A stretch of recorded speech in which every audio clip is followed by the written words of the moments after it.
Que a graça e a paz de nosso Senhor Jesus Cristo esteja com todos os irmãos e irmãs.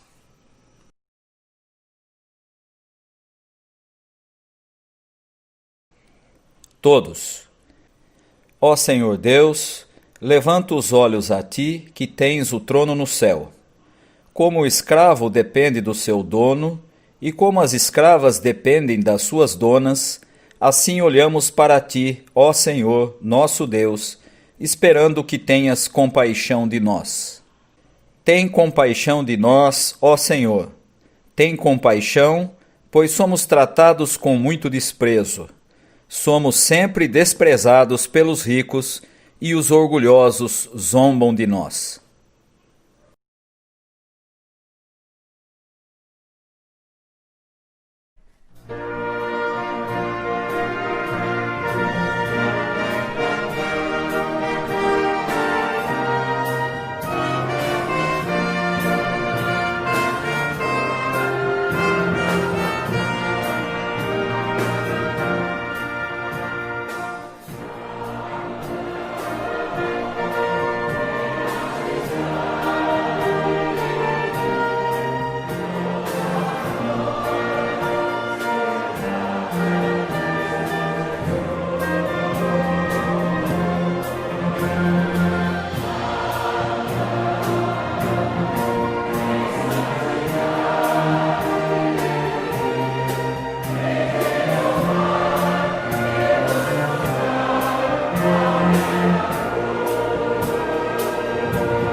Das profundezas clamo a ti, Senhor. Escuta, Senhor, a minha voz. Estejam alertas os teus ouvidos às minhas súplicas. Se observares, Senhor, iniquidades, quem, Senhor, subsistirá? Contigo, porém, está o perdão para que te temam.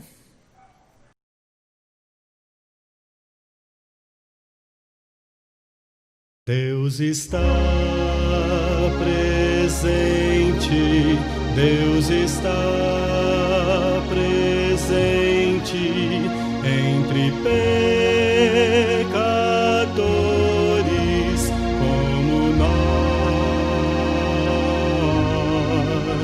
Deus está presente, Deus está presente, Deus está presente, pronto a perdoar.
Ouçamos a boa nova. Justificados mediante a fé, temos paz com Deus, por meio de nosso Senhor Jesus Cristo. Por meio dele, temos acesso a esta graça, na qual agora estamos firmes. Em Cristo somos perdoados. Amém.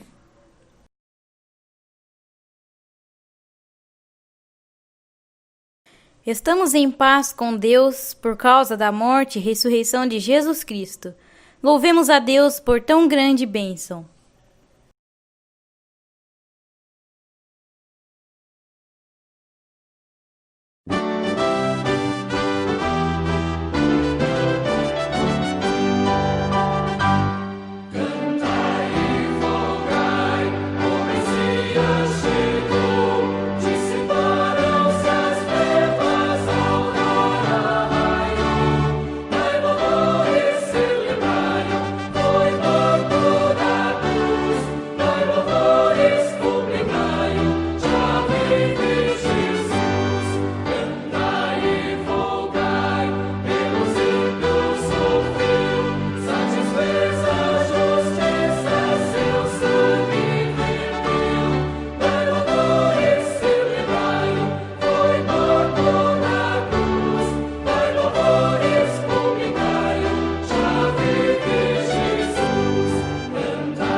o seu louvor, e tudo seja sempre exaltado, e cante a igreja com terno amor. Seja louvado o Deus Supremo, Deus revelado em Israel.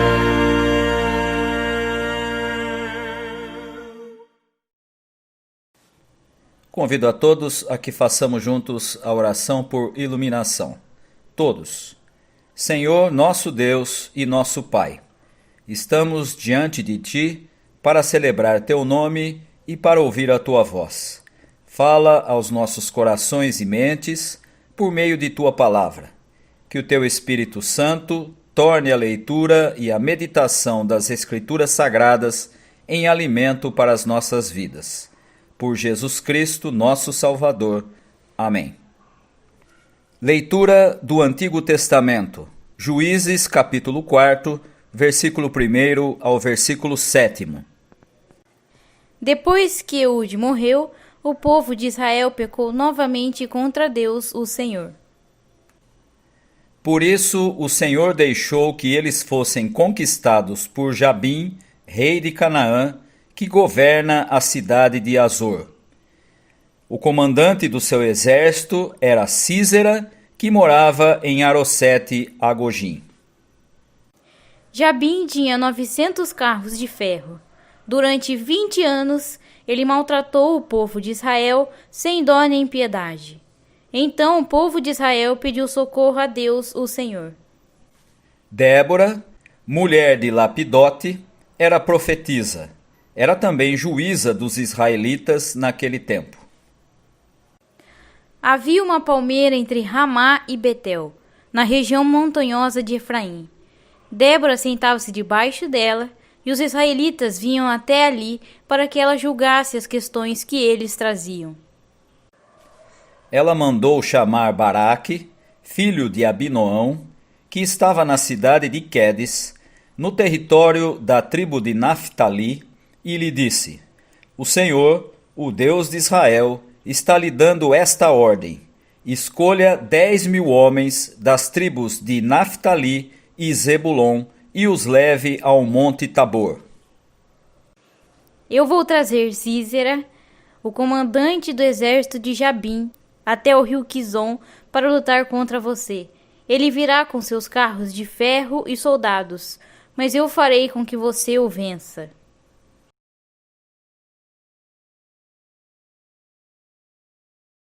Leitura do Novo Testamento, 1 Tessalonicenses, capítulo 5, versículo 1 ao versículo 11. Irmãos, vocês não precisam que eu lhes escreva a respeito de quando e como essas coisas vão acontecer, pois vocês sabem muito bem que o dia do Senhor virá como um ladrão, na calada da noite. Quando as pessoas começarem a dizer: tudo está calmo e seguro, então é que, de repente, a destruição cairá sobre elas. As pessoas não poderão escapar, pois será como uma mulher que está sentindo as dores de parto. Mas vocês, irmãos, não estão na escuridão, e o dia do Senhor não deverá pegá-los como um ladrão, que ataca de surpresa. Todos vocês são da luz e do dia. Nós não somos da noite nem da escuridão. Por isso, não vamos ficar dormindo como os outros, mas vamos estar acordados e em nosso perfeito juízo. Os que dormem, dormem de noite, e os que bebem, é de noite que ficam bêbados. Mas nós que somos do dia, devemos estar em nosso perfeito juízo.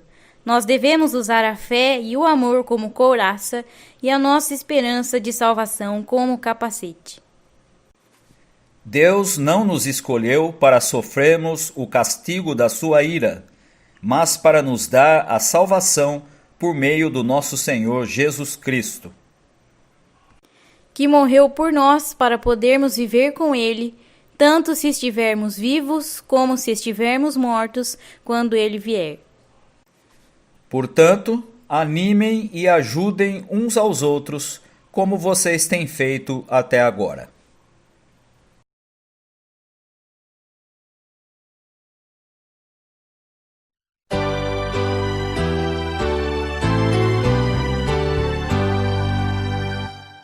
A Deus Supremo Benfeitor, anjos e homens deem louvor. A Deus o Filho, a Deus o Pai, e a Deus Espírito glória dai. Amém. Leitura do Evangelho, Mateus 25, versículos 14 a 30. Jesus continuou: O reino do céu será como um homem que ia fazer uma viagem.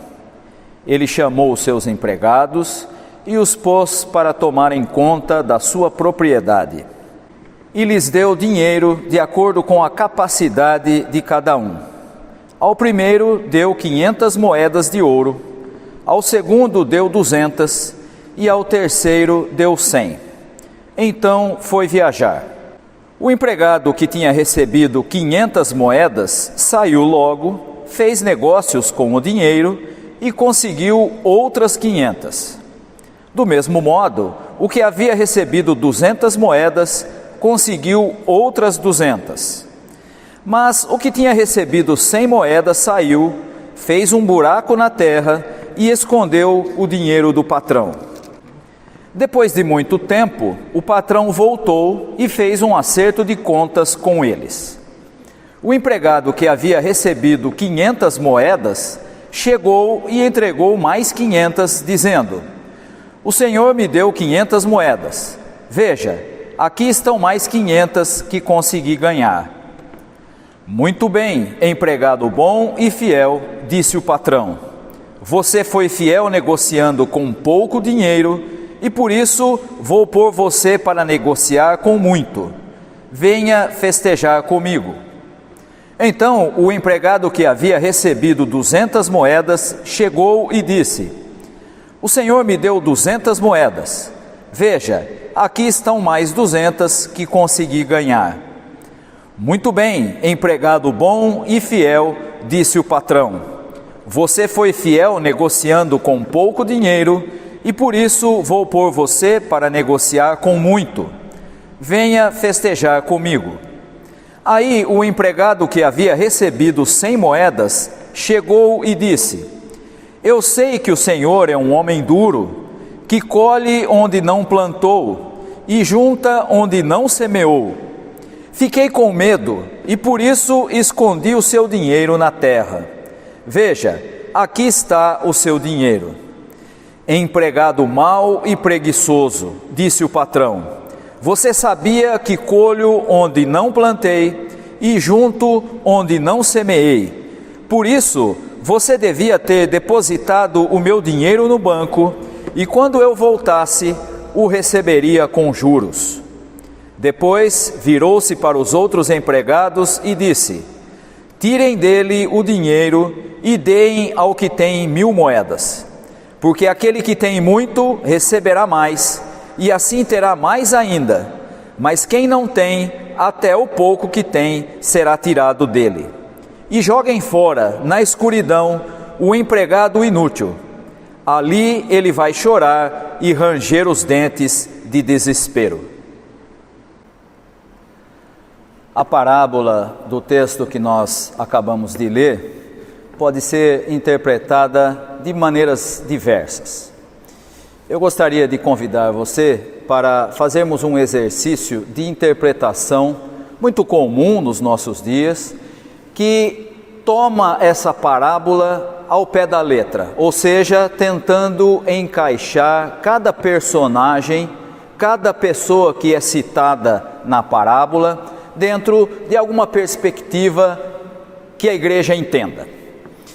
Se você olhou para a parábola e acompanhou a sua leitura, deve ter percebido que há nessa parábola um patrão e há 3 empregados diferentes.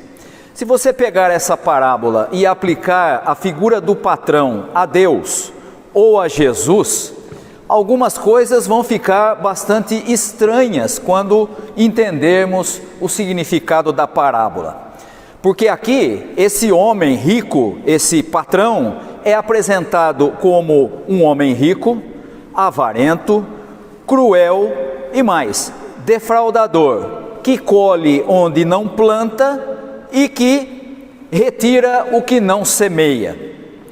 Meio estranho se você for aplicar isso a Deus ou a Jesus. Não combina muito com aquilo que nós vemos a respeito de Jesus e como ele se apresenta durante todo o Evangelho de Mateus. E mais, esse patrão que nós estamos agora apresentando como sendo Deus ou Jesus, é tão materialista que quando ele volta da sua viagem, em nenhum momento ele está preocupado com a condição dos seus empregados ou dos seus familiares, ele só quer saber do seu dinheiro. E essa figura desse patrão é muito semelhante, embora na época de Jesus ainda não existisse um sistema como acontece na nossa época, mas é muito semelhante ao que nós chamaríamos de um capitalista raiz, de um capitalista puro. A designação de capitalista se encaixaria como luva para esse patrão que estamos aqui aplicando a figura de Jesus ou de Deus. E por quê?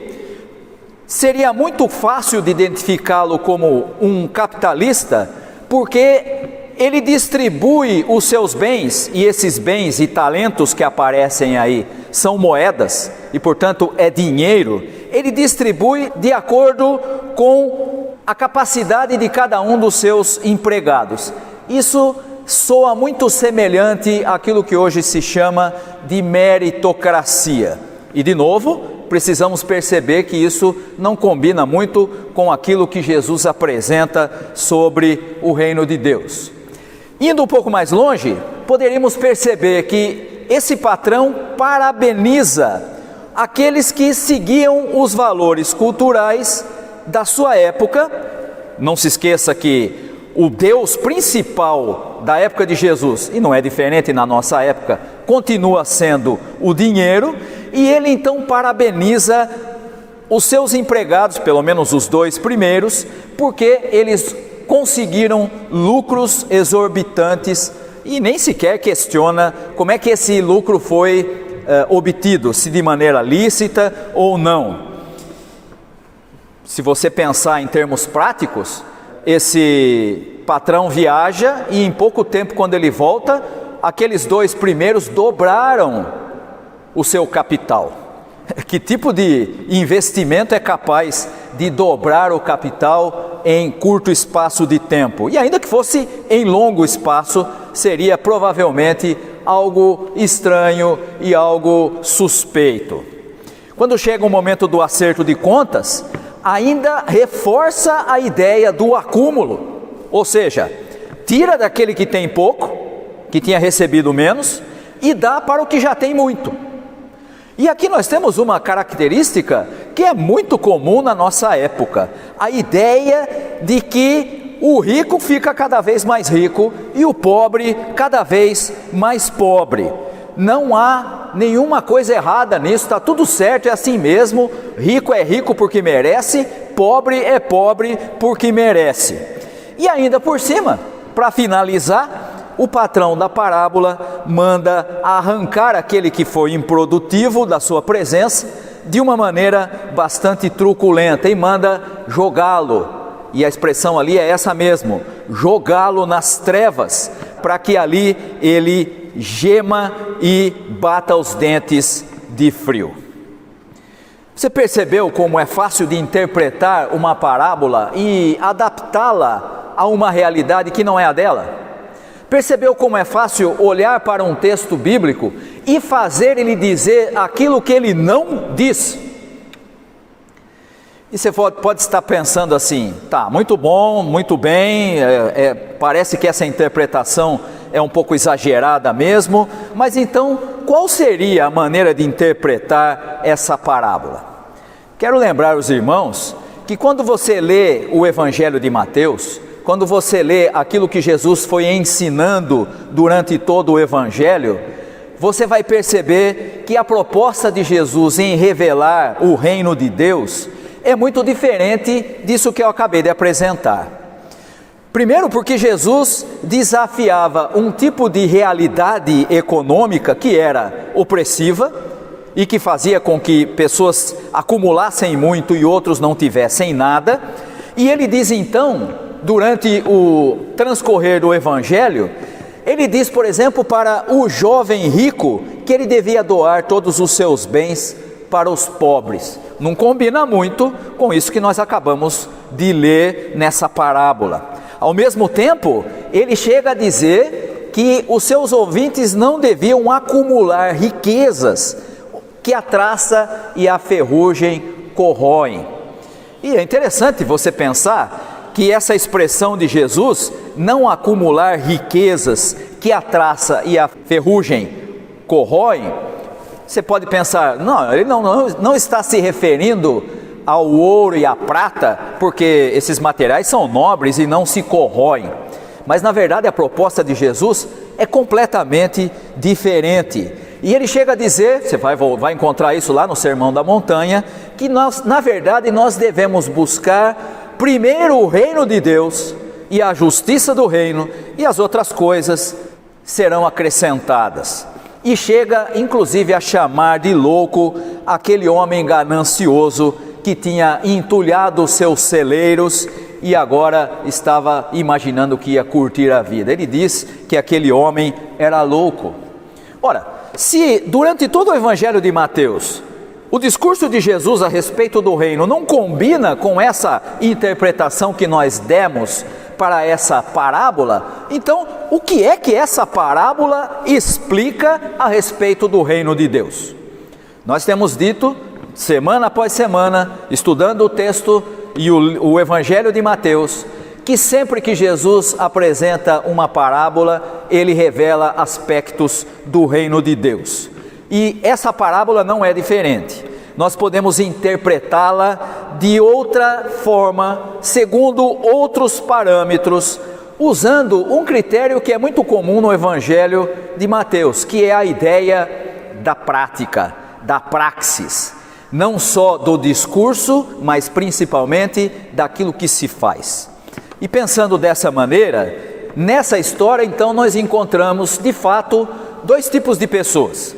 Uma que é representada pelos dois primeiros empregados, que são pessoas que praticam aquilo que foram incumbidas de fazer, e a terceira pessoa que não pratica coisa alguma e que não multiplica os talentos.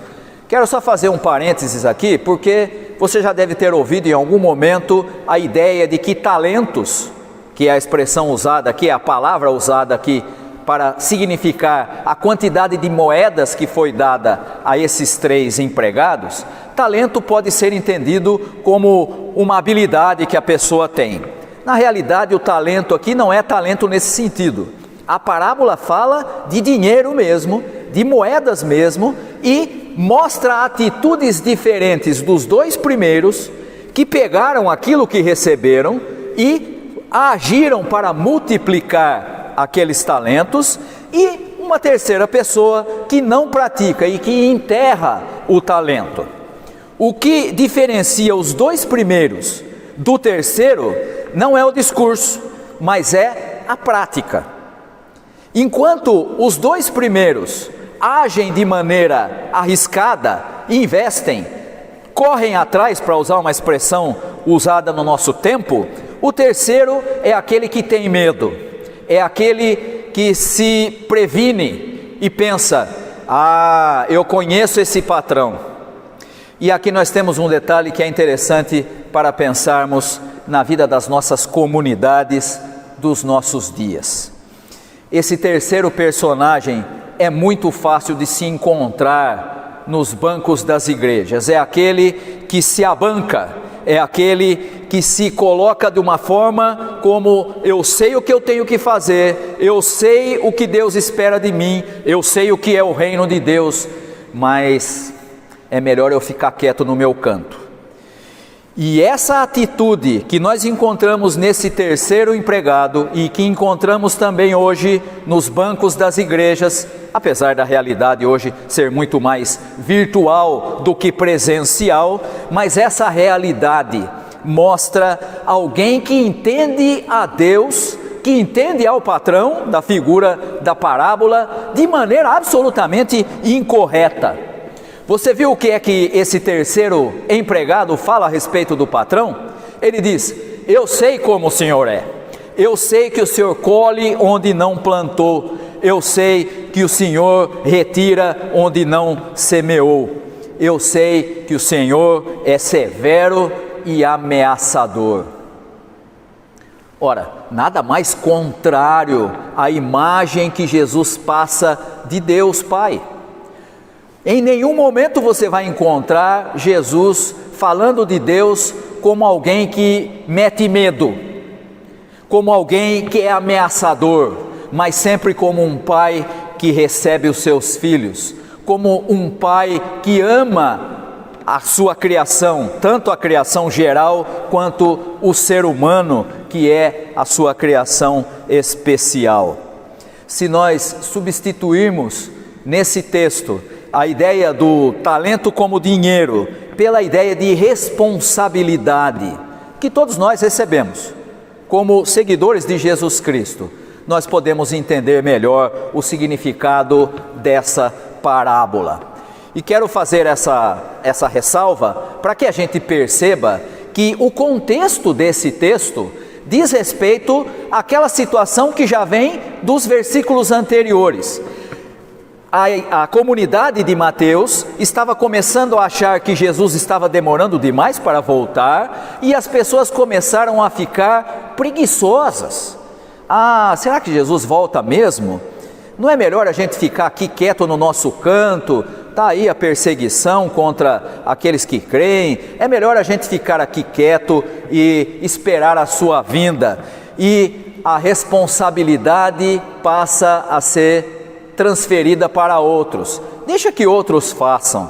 Há tanta gente que crê, é melhor que eles preguem o evangelho, é melhor que eles falem do que eu que estou aqui, né? E eu sei que Deus é exigente, e eu sei que Deus vai me cobrar porque eu não estou fazendo a minha parte. E de novo essa perspectiva de um Deus severo e ameaçador. E então nós temos o contexto dessa parábola. O que Mateus quer é que aqueles seus ouvintes da sua comunidade entendam que eles têm responsabilidade por terem sido chamados para seguir a Jesus Cristo. Não podem se acomodar, não podem fazer de conta que o exercício de seguir a Jesus Cristo, que abarca tudo aquilo que eu disse, não acumular riquezas, buscar primeiro o reino de Deus e mais, se comprometer com a justiça do reino, que essas coisas são exigidas de todos os que são seguidores de Jesus Cristo. Nós não podemos transferir essa responsabilidade para o pastor, para a liderança da igreja, para pessoas especiais. Essa é uma responsabilidade de todo seguidor de Jesus Cristo. Não se engane, Deus não é um Deus severo e ameaçador que está olhando lá de cima para ver se você está obedecendo, para te jogar num lugar onde haverá choro e ranger de dentes. Essa imagem usada nessa parábola é para demonstrar que aqueles que não praticam de maneira consciente e de maneira responsável os ensinamentos de Jesus não servem para o reino de Deus. O reino de Deus não é um reino voltado para o acúmulo. O reino de Deus é voltado para a partilha. O reino de Deus é voltado para a solidariedade. O reino de Deus é voltado para a vida em comunidade, onde ninguém tenha a mais do que precisa e ninguém tenha a menos do que é necessário. Não é essa a realidade da nossa sociedade. Não é esse o discurso que nós ouvimos na nossa sociedade. Na nossa sociedade, o discurso parece aquela interpretação que eu dei no início. Faça a sua parte, seja resiliente, porque senão Deus vai te cobrar e vai te jogar fora.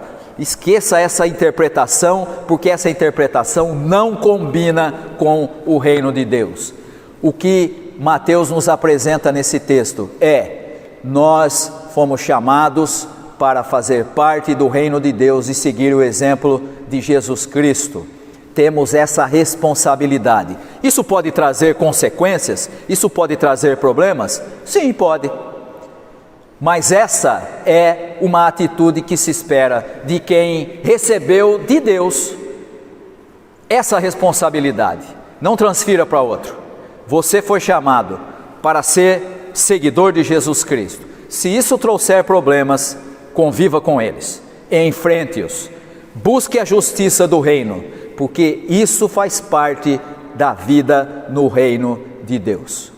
Que Deus possa abençoar a cada um dos irmãos. E mesmo nessa situação em que nós estamos, em que ainda não estamos nos reunindo presencialmente, que nós possamos perceber que a vida em comunidade, que a vida de solidariedade, que a vida de responsabilidade com os valores que recebemos ensinados por Jesus nos evangelhos, continua e deve sempre ser a nossa primeira responsabilidade. Que Deus abençoe a todos os irmãos.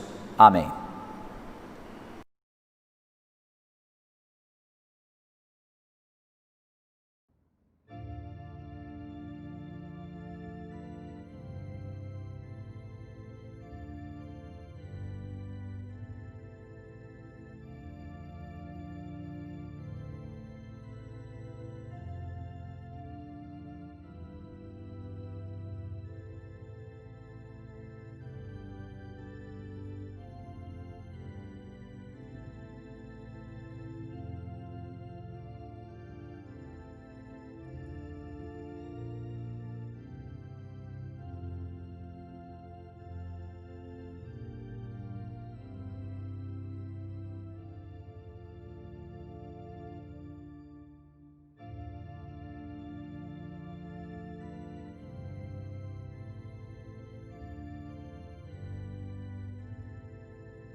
Recebei a bênção. Que Deus te abençoe e te guarde. Que Deus sobre ti levante o seu rosto e te dê a paz. Que a graça do nosso Senhor e Salvador Jesus Cristo, que o amor de Deus, o nosso Pai, que o ensino e as consolações do Espírito Santo estejam com todos vós, hoje e para todos sempre. Amém.